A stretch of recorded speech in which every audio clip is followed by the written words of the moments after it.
tonight in a nuclear holocaust. You'd think, well, what's tomorrow going to be like? That's the end of the world, right? Everything would come to an end. Well, what else could go forward? It would be total chaos. And so to say that the temple was going to be destroyed and Jerusalem was going to be destroyed, that is to predict the end of the world as they knew it. And it was. It was absolutely an end of an age. Close of an age. I have a question. Yes. From a historical standpoint, were any of the furnishings inside of the temple preserved?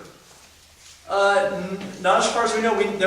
There is in Rome, there is an arch, and in the arch there's a carving of the things that were taken from the temple. Has anyone been to Rome and seen that? Father's seen it. It's the whenever someone had triumphed over something, they would build an arch in their honor, right? And there is an arch there in Rome. I've seen pictures of it, of the soldiers, the Roman soldiers carrying things like the 7-branch candle stand is on one of their shoulders. You may have seen this image, right? The 7-branch candle is very vivid, and other things. What is missing from that image of what they're carrying?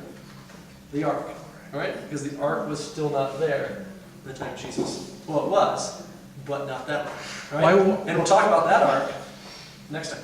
Yeah. Why wouldn't the Christians have taken them with it, taken all that stuff with them? They couldn't get in the temple, there's no way. No way they could get in the temple. Besides, they left before it was destroyed. And they left before, they were out of there long before, yeah.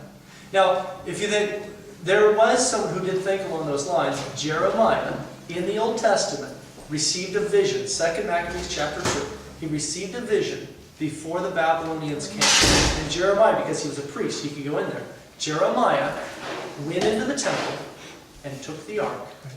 And the tent that Moses had made, it was stored in the back of the ark, back of the temple. He took the tent that Moses had made and the ark, and he fled with it in the middle of the night, and went out to Mount Nebo and hid it in a cave because he didn't want to be profaned by the Babylonians the next day or two when they attacked. But I think maybe that's the question. The Christians would have seen all this as the fulfillment of Jesus' prophecy. Yeah. It's coming. Yeah. No? Makes sense. And besides, they already knew where the ark was. Right.